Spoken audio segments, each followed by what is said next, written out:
अल्लाह ताला ने कुरान मजीद में कई किस्म के फलों, सब्जियों और दूसरे खाने पीने की चीज़ों का जिक्र फरमाया है, जो नेमतों और रिज़्क के तौर पर इंसानों के लिए अता की गई हैं।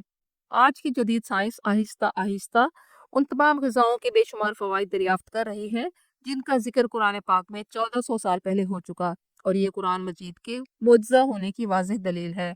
आज की वीडियो में उन तमाम अज़ाओं की तफसील पेश की जाएगी जिनका जिक्र कुरान मजीद में किया गया, और रसूलुल्लाह सल्लल्लाहु अलैहि वसल्लम ने अपनी सुन्नत से इनकी अफादियत वाज़ेह फरमाई। अंगूर का जिक्र कुरान पाक में कई बार आया, जहाँ इसे अल्लाह की अजीम नेमत और कुदरत की निशानी के तौर पर पेश किया गया है। सूरत यासीन की आयत नंबर 34 में फरमाया, और हमने इस जमीन में खजूरों और अंगूरों के बागात बनाए और इसमें चश्मे जारी किए। अंगूर जन्नत के फलों में से एक फल है, जिसे रसूलुल्लाह सल्लल्लाहु अलैहि वसल्लम बहुत पसंद फरमाया करते थे। हजरत आयशा रजी अल्लाह अन्हा फरमाती हैं कि हम रसूलुल्लाह के लिए अंगूर या किशमिश से मशरूब बनाया करते थे, जिसे नबीज कहा जाता था, जो कि अंगूर को पानी में भिगोकर बनाया जाने वाला एक मीठा और तवानाई बख्श मशरूब था, जिसे रसूलुल्लाह सल्लल्लाहु अलैहि वसल्लम और सहाबा कराम सुबह के वक्त पीते थे और इसे पसंद फरमाते थे। ये मशरूब रोजा रखने में मददगार होता था। जदीद साइंस ने भी अंगूर को सुपर फूड तस्लीम किया है। अंगूर में मौजूद ताकतवर एंटीऑक्सीडेंट्स खून की नालियों को साफ रखता है, खराब कोलेस्ट्रॉल एलडीएल को कम करता है और खून को जमने से रोकता है, जिससे दिल के दौरे और फालिज का खतरा कम हो जाता है। अंगूर में मौजूद मुरक्कबात कैंसर के सेल्स की अफसाइश और फैलाव को रोकते हैं। अंगूर में मौजूद फाइबर निज़ाम हज़म को बेहतर बनाता है। अंगूर एंटी एजिंग फल है और फौरी तवानाई फराहम करने के साथ साथ इसमें मौजूद विटामिन सी, कार्बोहाइड्रेट्स और दूसरे मिनरल्स तवानाई पहुंचाने और कुव्वत मुदाफ़त बढ़ाने में अहम किरदार अदा करते हैं। कुरान मजीद में बहुत से मकामात पर अंगूर के साथ खजूर का जिक्र भी किया गया, और कुरान और अहदीस में सबसे ज्यादा जिक्र किया जाने वाला फल खजूर है। सूरत अल-अनाम की आयत नंबर 141 में फरमाया, और खजूरों और अंगूरों के बागात तुम्हारे लिए बनाए, जिसमें तुम्हारे लिए बहुत से मेवे हैं और तुम इनमें से खाते हो। सूरत मरियम में फरमाया गया, और खजूर के तने को अपनी तरफ हिलाओ, वो तुम पर ताज़ा पकी हुई खजूरें गिराएगा।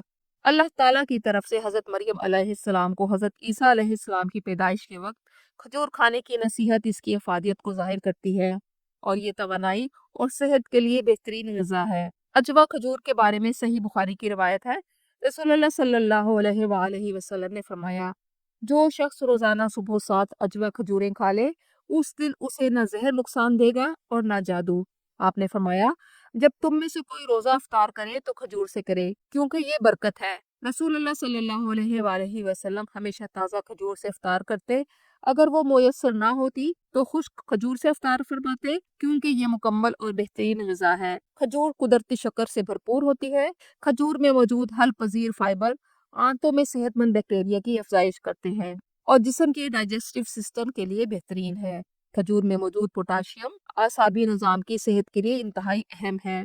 Journal of agricultural and food chemistry में शाया एक तहकीक के मुताबिक न्यूरो डिजेनरेटिव डिजीज के खिलाफ हिफाजती असरात पाए जाते हैं। खजूर में मौजूद मुख्तलिफ मादनियात हड्डियों के भुरभुरेपन यानी ऑस्टियोपोरोसिस से बचाते हैं। खजूर आयरन का खजाना है और खून की कमी दूर करती है। इसमें मौजूद एंटीऑक्सीडेंट्स जिस्म को कैंसर जैसे मर्ज से बचाते हैं। खजूर में मौजूद विटामिन सी और डी जिल्द की नमी और लचक बरकरार रखने में मदद करते हैं। कुरान मजीद में अल्लाह ने अनार को अपनी नेमतों में शामिल करते हुए मुख्तलिफ सूरतों में अनार का 3 बार जिक्र किया। सूरत अल अनाम की आयत नंबर 99 में फरमाया कि उसी ने पैदा किए हैं जैतून और अनार के बागात, जो एक दूसरे से मिलते जुलते भी हैं और मुख्तलिफ भी। सूरत रहमान में अनार को जन्नत की खास नेमत करार दिया गया। अहदीस मुबारका में अनार की बहुत फजीलत और बरकत बयान हुई है। सुनन तिरमिजी की रवायत है, रसूलुल्लाह सल्लल्लाहु अलैहि वसल्लम ने फरमाया, हर अनार के दाने में जन्नत का एक दाना होता है।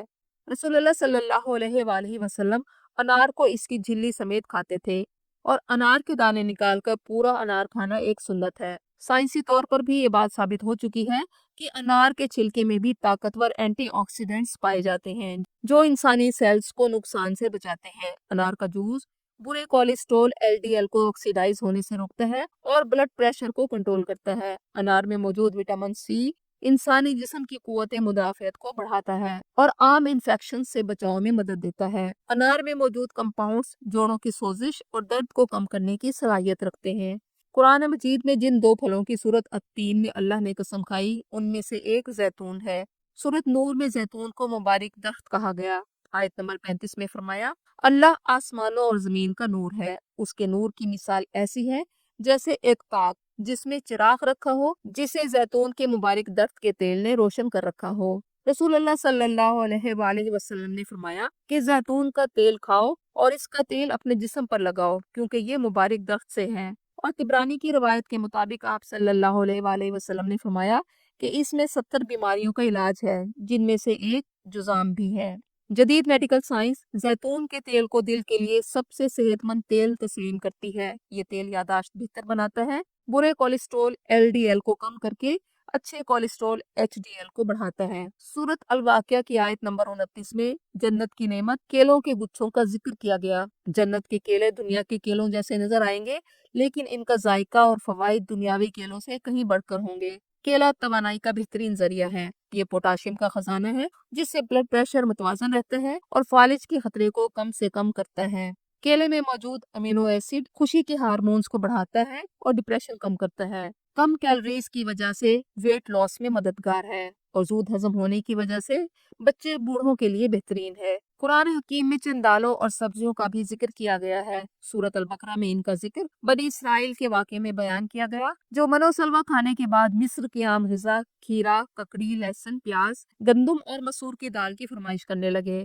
सही बुखारी की रिवायत के मुताबिक हजरत अब्दुल्ला बिन जाफर रजी अल्लाह अन्हु फरमाते हैं, मैंने रसूलुल्लाह सल्लल्लाहु अलैहि वसल्लम को खीरा और ताज़ा खजूर इकट्ठे खाते देखा। साइंस की तहकीक के मुताबिक खीरा वजन कम करने में मददगार है, क्योंकि कम कैलोरीज और ज्यादा फाइबर होने की वजह से पेट भर देता है, जिल्द और आंखों के लिए मुफीद है, गुर्दों के लिए बेहतरीन है और डिहाइड्रेशन नहीं होने देता। खजूर और खीरा इकट्ठे खाना सुन्नत नबवी है, क्योंकि खीरा ठंडी तासीर रखता है, जिस्म का दर्जा हरारत कम करता है और प्यास बुझाता है, जबकि खजूर गर्म तासीर रखती है, तवानाई और हरारत फराहम करती है। खीरे में फाइबर, पानी, विटामिन सी और के होता है, जबकि खजूर में ग्लूकोज, आयरन और पोटाशियम मौजूद होते हैं। दोनों को मिलाकर खाने से जिस्म को हाइड्रेशन, तवानाई और मिनरल्स एक साथ मिलते हैं। कुरान मजीद में अल्लाह ने शहद को अपनी निशानियों में शामिल किया और इसे इंसानों के लिए शिफा करार दिया। शहद की मक्खी पर पूरी एक सूरत अन-नहल उतारी गई, जिसकी आयत नंबर 69 में फरमाया गया, इनके पेट से एक मशरूब निकलता है जिसके रंग मुख्तलिफ हैं, इसमें लोगों के लिए शिफा है। आप सल्लल्लाहु अलैहि वसल्लम ने फरमाया, शहद से बेहतर कोई दवा नहीं। आपने शहद को शिफा करार दिया। जब साइंस ने शहद पर तहकीक की तो इसकी इफादियत सामने आई। ये एंटी बैक्टीरियल और एंटी वायरल खसूसियात रखता है, खांसी का कुदरती इलाज है, ये जख्मों को जल्द भरने में मदद देता है और कुव्वत मुदाफ़अत को बेहतर बनाता है। सूरत अन-नहल की आयत नंबर 66 में मवेशियों के खालिस दूध का जिक्र है, जो पीने वालों के लिए निहायत खुशगवार है। पानी, दूध और शहद जन्नत की नहरों के मशरूब हैं। दूध कैल्शियम, विटामिन डी का खजाना है, जो हड्डियों की मजबूती के लिए बहुत जरूरी है। सूरत अस-साफ़ात और सूरत फातिर में मछली का जिक्र किया गया। सूरत अन-नहल की आयत नंबर 14 में फरमाया गया, और वही है जिसने तुम्हारे लिए समंदर को मुसख्खर किया ताकि तुम उसमें से ताज़ा गोश्त खाओ। रसूलुल्लाह सल्लल्लाहु अलैहि वसल्लम ने फरमाया, समंदर का पानी पाक है और इसका मरा हुआ जानवर यानी मछली हलाल है। साइंस ने तहकीक की तो मछली को हाई प्रोटीन फूड पाया, जो कि विटामिन डी और बी कॉम्प्लेक्स का बेहतरीन जरिया है। ओमेगा 3 फैटी एसिड दिल की बीमारियों के खतरात को कम करता है और ब्लड प्रेशर को नॉर्मल रखने में मदद देता है। जदीद तहकीक के मुताबिक जो लोग हफ्ते में 2 बार मछली का इस्तेमाल करते हैं, इनमें डिप्रेशन और एंजाइटी के इम्कानात कम होते हैं। कुरान की मुख्तलिफ सूरतों में कई जानवरों के गोश्त को हलाल करार दिया गया और हलाल परिंदों का गोश्त जन्नत के खानों में से एक खाना है। रसूलुल्लाह सल्लल्लाहु अलैहि वसल्लम ने फरमाया, तुम बकरी का गोश्त खाओ, क्योंकि ये जमीन पर सबसे पाकीज़ा तरीन जानवर है। और इब्ने माजा की रवायत के मुताबिक आप सल्लल्लाहु अलैहि वसल्लम ने फरमाया, गोश्त दुनिया और आखिरत का सरदार खाना है। सूरत अल गाशिया की आयत नंबर 17 में ऊँटनी का दूध और गोश्त दोनों नेमतें करार दी गई। जिन ग़िज़ाई चीजों का जिक्र कुरान मजीद में किया गया, इनमें से बेशतर का जिक्र तौरात और इंजील में भी किया गया। ये ग़िज़ाएं महज खाने की चीजें नहीं, बल्कि अल्लाह की रहमत, शिफा और बरकत के खजाने हैं। इन्हें खाते वक्त अल्लाह की इन नेमतों को याद करके शुक्र अदा करना चाहिए। दुआ है कि अल्लाह हमें हलाल और पाकीज़ा रिज़्क़ अता फरमाए اور ہمیں ناشکری سے بچائے۔ آمین ثم آمین۔